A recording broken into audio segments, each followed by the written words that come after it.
Hi, so welcome to another live about the inner critic.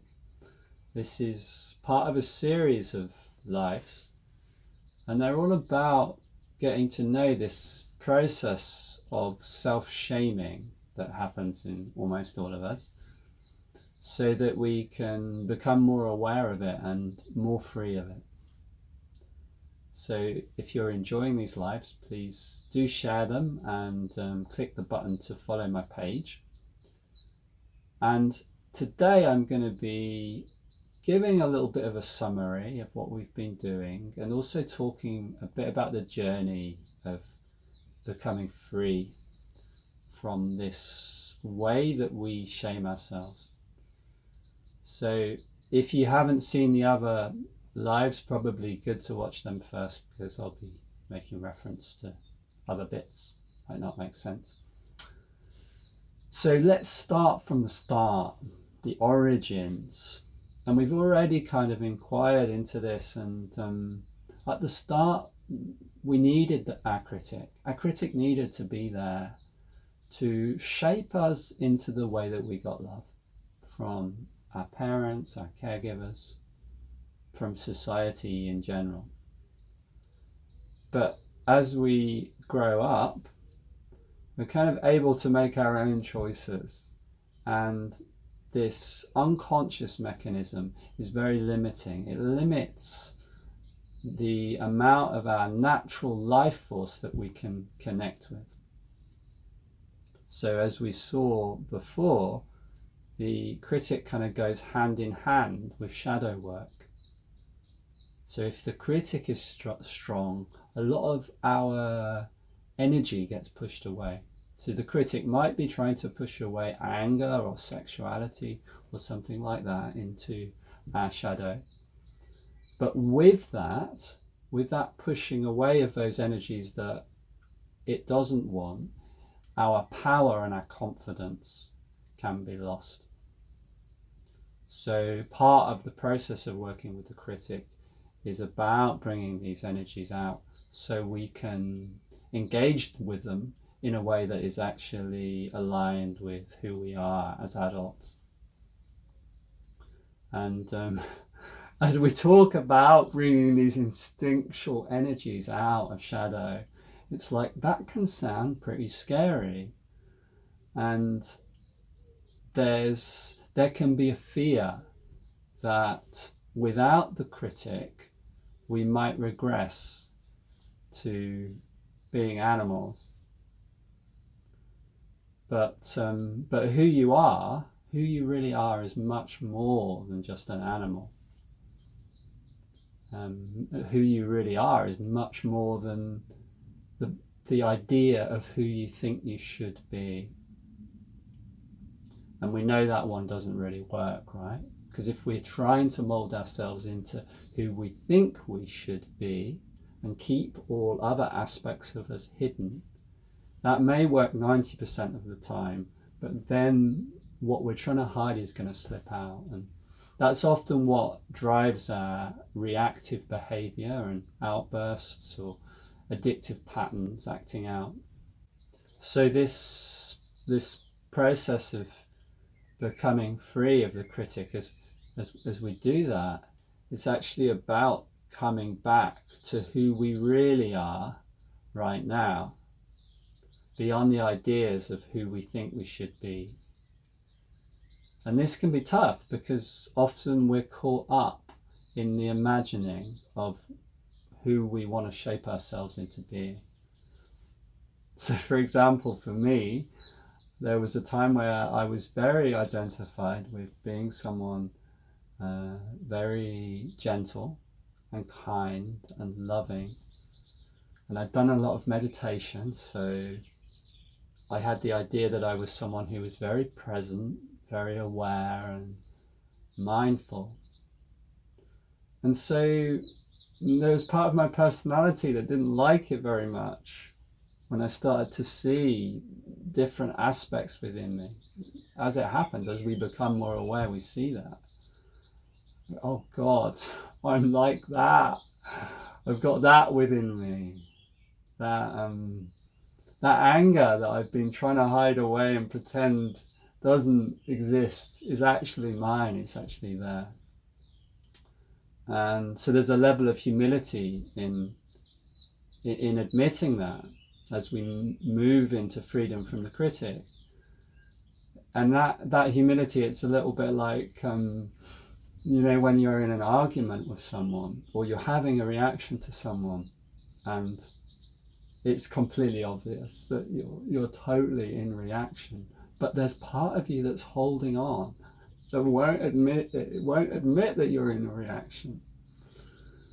And the moment when you admit, there's a kind of relief,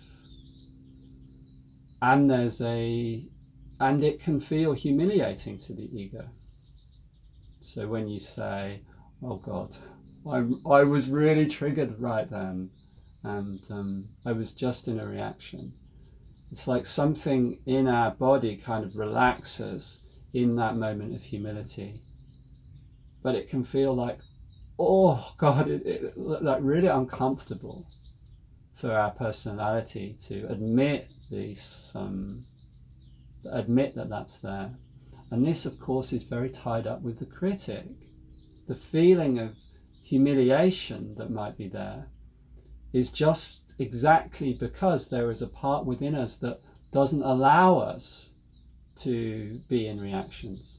So for me, it was very difficult for me to admit that I was having any reactions at all, because my critic, from my critic's perspective, I shouldn't be having reactions.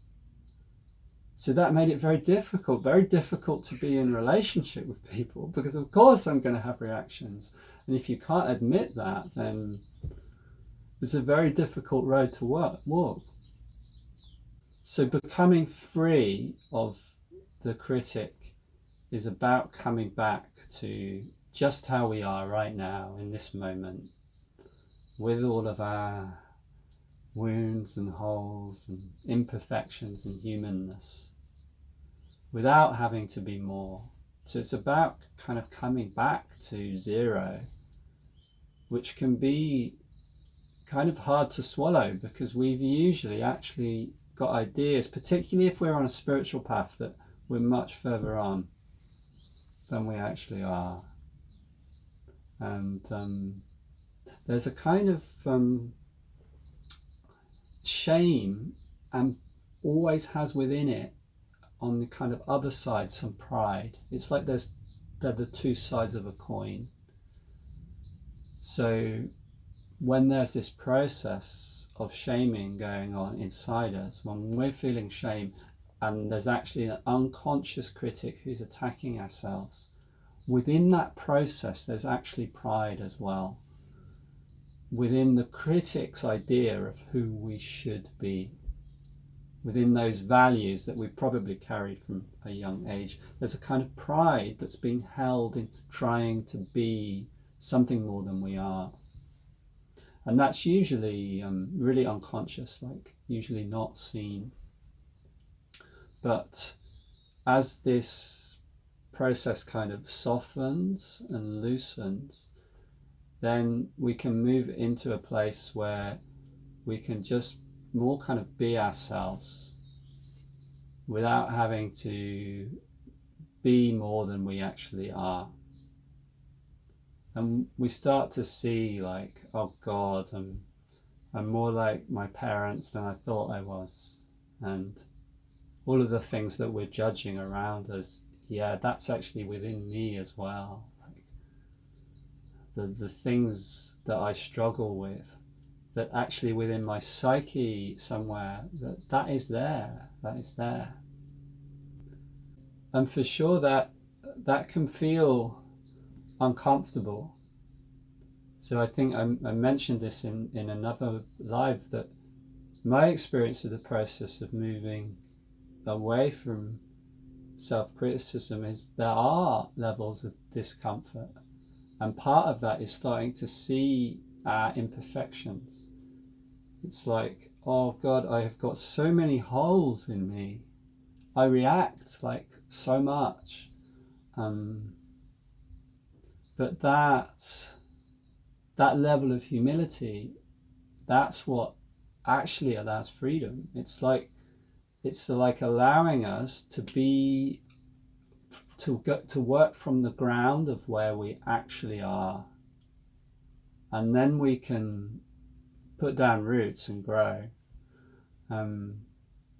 So then we can actually, if we're not having to be more than we are, we can actually admit and therefore be more aware of the many patterns that are happening inside us.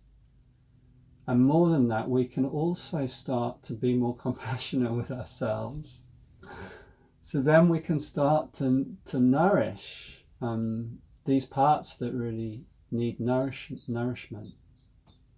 So not allowing acting out through these energies, but seeing the places that are actually kind of haven't grown and need our fathering or mothering to mature, so that those energies can become part of us and part of our world. So just in case it isn't clear, I'm not saying that I'm there with this work with my critic. Absolutely not. And I think whatever stage you're at, there's more and more subtle layers. It's like the obvious shame spirals that we notice, and then more and more and more subtle layers of ways we try to judge and shape ourselves. And even this process, like witnessing your process with your inner critic, you might have a sense of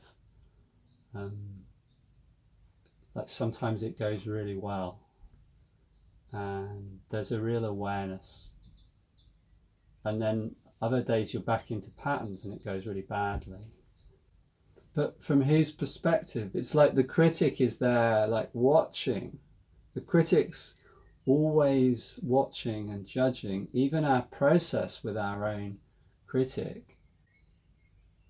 So this freedom from this self-judgment, this self-shaming, is about letting go of all of the ideas of how we think we should be, including the idea that we should fully accept ourselves. So it's a radical form of acceptance that includes all of the instinctual energies that live in this body, and includes accepting the way that we judge ourselves.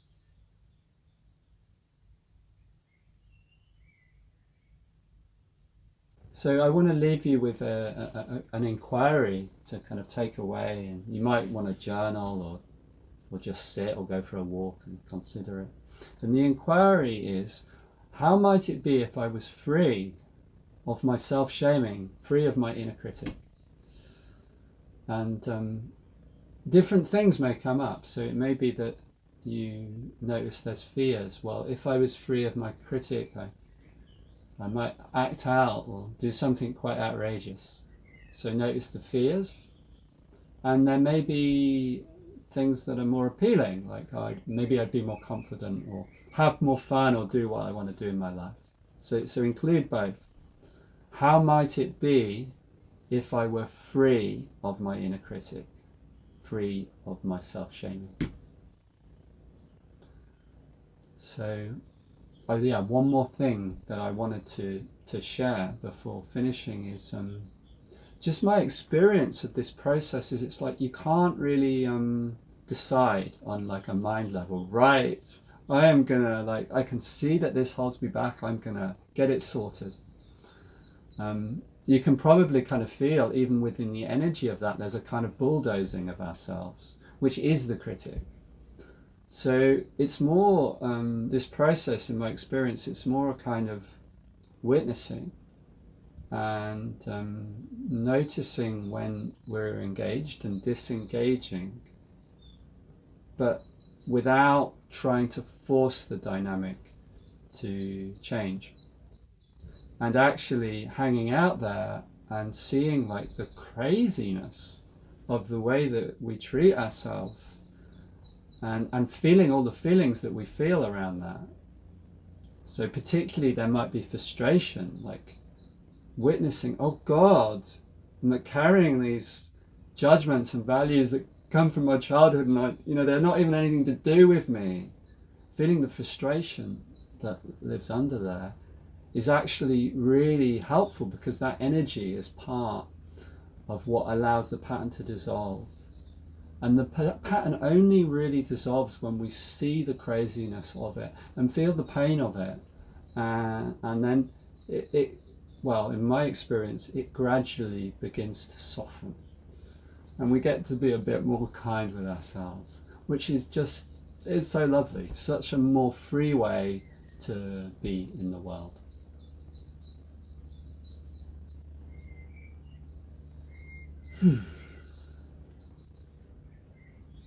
So I hope that you've really enjoyed what I've been sharing in these lives, and please do share it around. If you know someone who may benefit from it, please share it on Facebook. And I'm going to be back with more lives. I don't know when, but I think I'm going to focus next on shadow and the archetypes. So I'm going to go a bit more into depth on that. And I'll also be doing some lives about relationship and the kind of things that can come up when we're relating with someone intimately. So if you want to hear about those, then please do click to follow my page. And please do, if you've got a question like that this leaves you with, then please do post that in the feed. I mean, I know I don't track it while I'm speaking because it just really distracts me, but afterwards I do have a good look, and what people ask really inspires what I talk about. So it may be that like there's a topic that you bring, and I might speak about that for a whole live, or it may be there may be things that we've missed within the inner critic, and I might do another live about that if it feels resonant. So yeah, please ask questions, very helpful. And next steps. I was going to say something about the next steps, about working with your critic, because this is what I've shared here. It's kind of like a set of pointers or a landscape of my perspective of this pattern that we all have within us. And it's from what I've seen within the people I work with, but also what I've seen within myself. So it gives you some idea, but it isn't a replacement for actually doing the work, doing your own work and inquiry into this. And in order to do that, it's actually really essential to work with somebody else, because of the nature of what we're working with, because it's so deeply unconscious. It's actually really hard for us to see our own blind spots.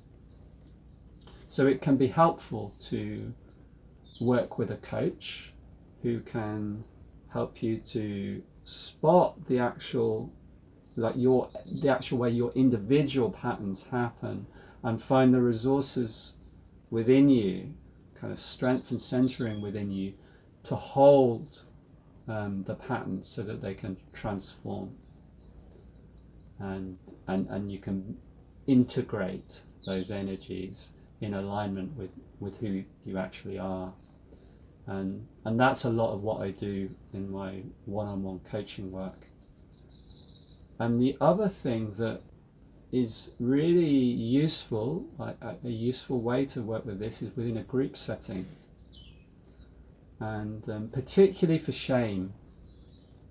And that's because the patterns, you get to see the patterns in your interaction with other people within the group, within a safe space where they can kind of be very gently held and seen. So that offers a lot of transformation that way, and that's a big part of what happens on Living Tantra, that's included in the Living Tantra workshops. And also within the men's work that I do, I've got a workshop coming up specifically for men focused on the sovereign archetype shortly, and so that's all about leadership and confidence. So it's very related to the subject of these lives. And I think that's all I was going to say. Oh yeah, if you do have any, if you'd like to, if you feel a bit stuck after this and you're not really sure whether to go, then please do get in touch with me. I'm really happy to receive an email, and we could even have a chat if you need a kind of pointer to the next step. And I would say, like, that this work, for me, it's been so transformative, and I really recommend it. I really think it's worth exploring. So I will leave it there for now. There's so much more that I could say about this pattern. You can probably tell that I'm kind of I know this very well because I've had such a strong experience of shame within myself. I've really kind of known what it's like to be crippled by these dynamics. It's like I've got to witness the intricacies of it, and so it's a real joy to be able to share about them.